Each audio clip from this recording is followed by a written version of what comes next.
Hello,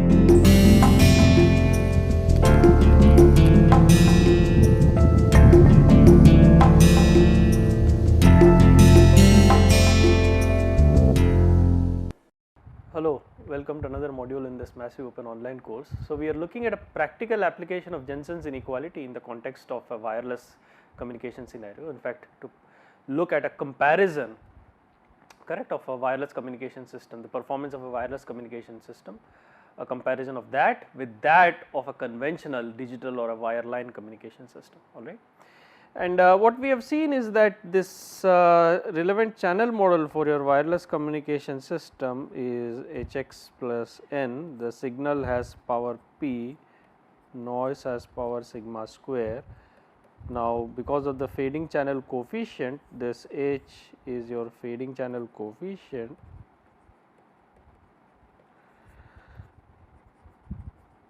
or this H is the fading coefficient. What has happened is your SNR of the wireless channel, that is magnitude H square times P over sigma square, which is magnitude H square times gamma. Further, what we will do is that we will set the expected, the average value of this magnitude H square, we will set this equal to 1. What happens because of this, that is, if you look at the average SNR of the expected value, that is the mean or the average SNR of the wireless communication system, that will be expected value of magnitude H square times gamma, which is basically, well, gamma times expected value of magnitude H square, and we have seen that expected magnitude H square equal to 1. So, this is gamma, which is nothing but the SNR of your AWGN channel, or let us call it as the SNR of the your conventional, correct, or your wireline communication system. So, this is a fair comparison, alright. So, we are using the same average SNR for both. It is not the case that a wireless system has a much higher SNR than the conventional communication system, alright. So, to perform a fair comparison between these two systems, we are choosing, alright, we are setting the SNR, or we are choosing the channel coefficient is basically assumed to follow a random, assumed to follow a probability density function such that the average SNR for both these scenarios is the same. Now, if you look at the probability of bit error for a wireless communication system, so if you look at the bit error rate for the wireless communication system, this will be Q of square root of the SNR for the wireless communication system, we have already seen that, and which is nothing but Q of square root of magnitude H square times gamma. Okay. So, this is known as the bit error rate, the instantaneous bit error, the bit error rate, or this is your basically bit error rate or probability of bit error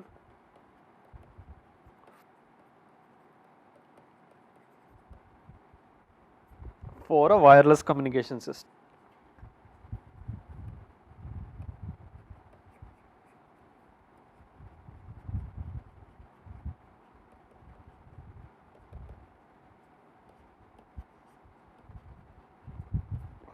For a wireless communication system. Okay. And now we want to look at this function. Now, we already seen what is Q of x. Remember, Q of x is the CCDF of the standard Gaussian random variable. So, that is given as x to infinity 1 over square root of 2 pi e raised to minus t square by 2 dt. And therefore, Q of square root of x. Now, let us look at this function Q of square root of x, that will be integral square root of x to infinity 1 over square root of 2 pi, okay, e raised to minus t square by 2 dt, simply replacing x by square root of x, correct. That gives me Q of square root of x. Now, therefore, now what we want to show is if we denote this Q of square root of x by f of x, so f of x equals Q of square root of x, which is integral square root of x to infinity 1 over 2 pi e raised to minus t square by 2 dt. We want to show that this function f of x, this is a convex function. Okay. We want to show that, and that is easy to show, all right. So, we already know that q of x is a convex function, we want to show that q of square root of x is also a convex function, okay. And that is easy to show. If you differentiate this df by dx, remember first derivative of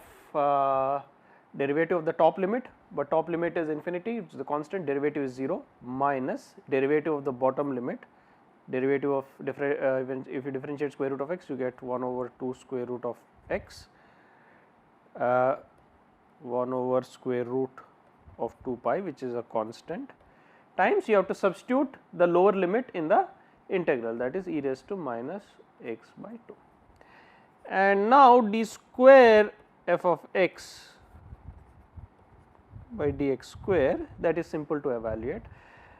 First let us evaluate the derivative of 1 over square root of x. So, this is 1 over 2 square root of 2 pi times that will be 1 over the derivative of, well, so minus 1 over 2 square root of 2 pi derivative of square root 1 over square root of x, that is half x to the power of 3 by 2, and there is a minus sign, times e raised to minus x by 2 minus 1 over again 2 square root of 2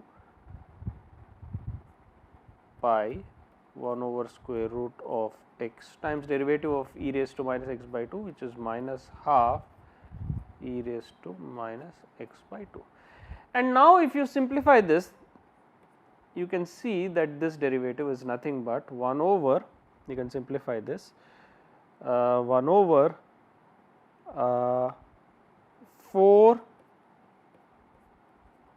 square root of 2 pi 1 over x raised to the power of 3 by 2 into e raised to minus x over 2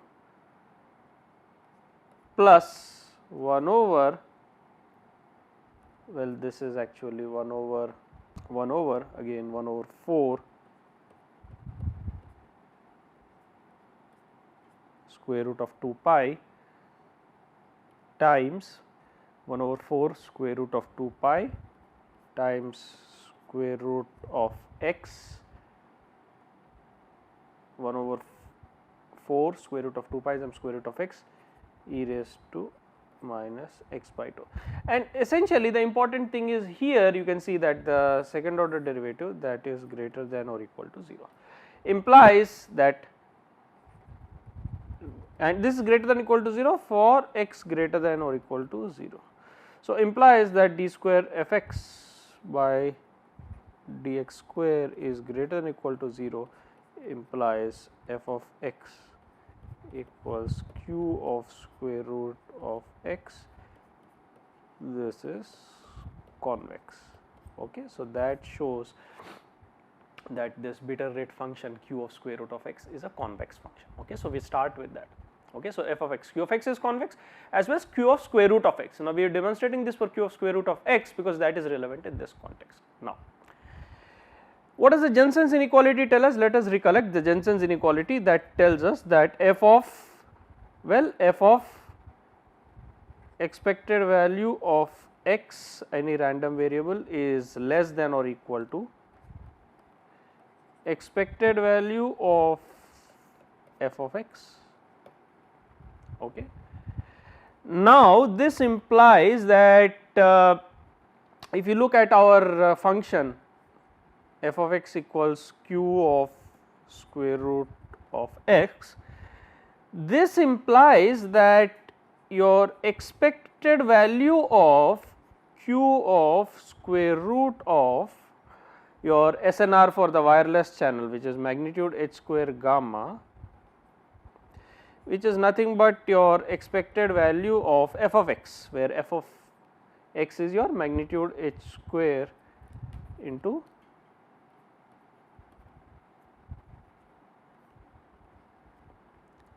gamma. Expected value of f of x, or so expected value of f of x is greater than or equal to the is greater than or equal to f of expected function of the expected value of x. So, this is greater than or equal to the function of the expected value of magnitude h square gamma.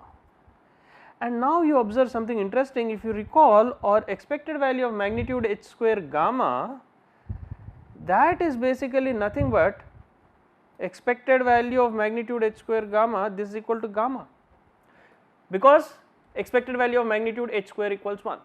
That is precisely the condition that we set, so that both these communication systems have the same SNR on the average. Okay. And what you can see is this is greater than or equal to f of magnitude h square, and this is gamma, which is equal to f of, now you can see this is greater than or equal to f of gamma, which is nothing but q of square root of gamma. Okay. So, this is the, now q of s square root of gamma, this is basically bit rate of conventional or your wire line system. Okay.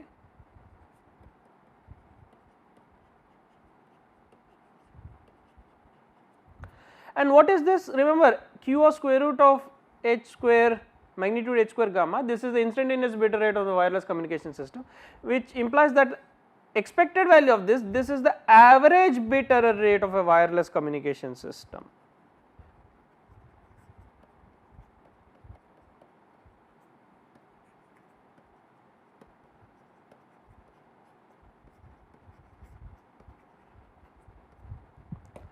So, this basically implies that the average bit error rate, correct, this basically shows, you know, theoretically and rigorously, that the average bit error rate of a wireless communication system for the same average SNR, remember both these systems have the same average SNR, yet the average bit error rate of a wireless communication system is significantly higher. In fact, you will see in practice that it is significantly higher than that of a conventional or a digital wireless communication system. Okay. So, this tells us the interesting, in fact the very interesting, one of the fundamental results that underpins the entire study of wireless communication systems is that average BR of wireless, average BR of a wireless communication system is greater than average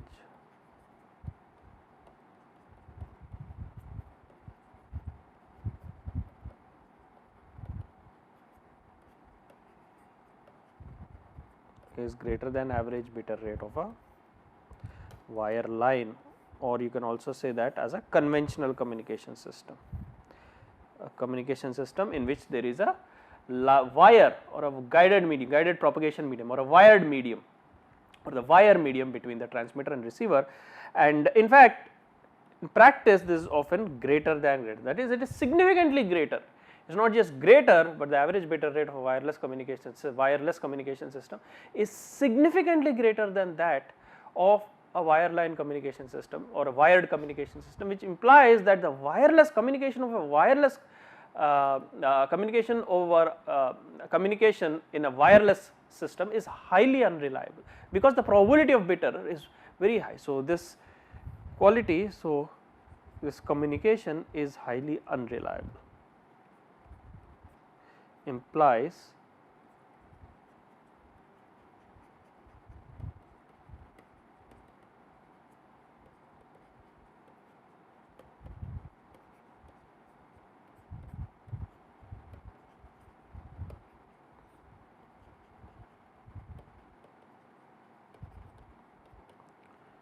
communication is highly unreliable, which is basically bit error rate is very high.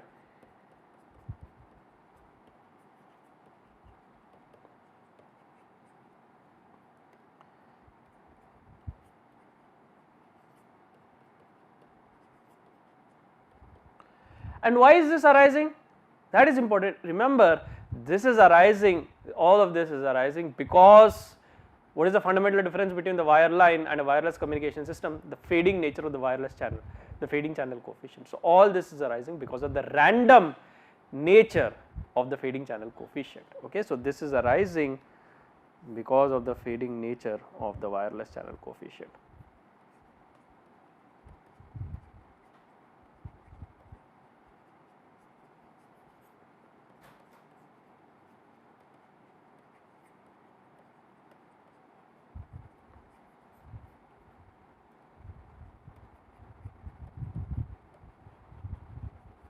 Arises because of the fading nature of the wireless channel. Therefore, fading has a significant impact on the nature and in fact the nature and the performance of communication. In fact, fading leads to a severe degradation in the performance of a wireless communication system. Okay. So, fading leads to a significant, that is the challenge in wireless communication. Okay. Fading implies or leads to a severe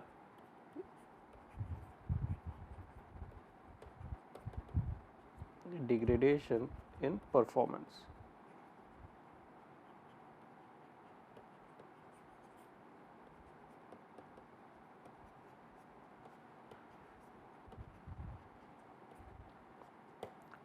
So, fading is basically a challenge.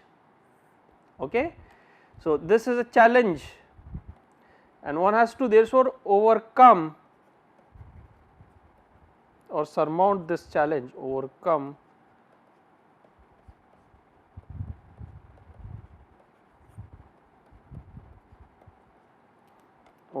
this fading nature, and that is why we need technologies to overcome this fading nature. And one of the most important technologies to overcome the fading nature or this degradation that arises due to fading is termed as diversity. Diversity is basically where you have multiple received signals at the receiver and you combine these receivers to enhance the signal to noise power ratio as well as the reliability of wireless communication. This principle is known as diversity. For instance, in a multiple antenna system where you have multiple receive antennas, you receive multiple copies of the signal, combine these signal copies to enhance the performance of the wireless communication system. Okay. So, the whole this fundamental property of wireless communication, all right, leads to technologies that overcome the fading,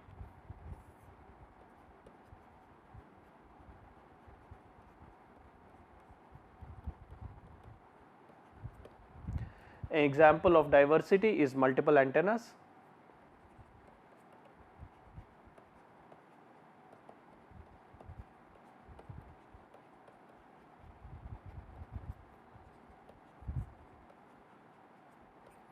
What happens in a multiple antenna system?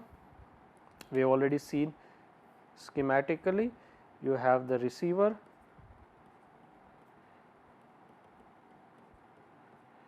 all right. So, you have from the transmitter you have multiple copies. So, these are your, so this is your receiver, this is your transmitter.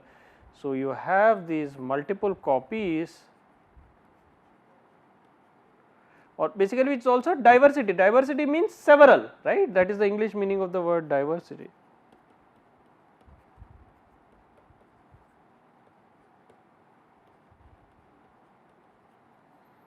And these multiple signal copies you combine to enhance the signal to noise power ratio as well as reliability.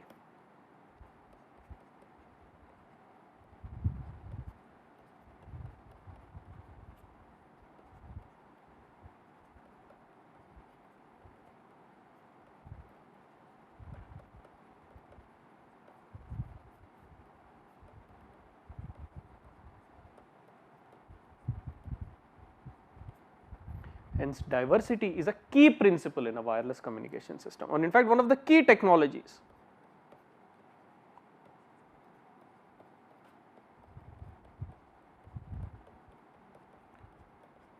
is a very important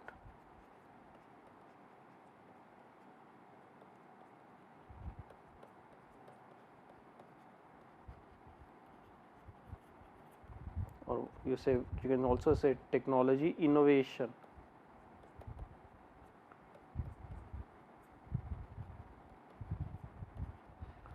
Diversity is a very important technology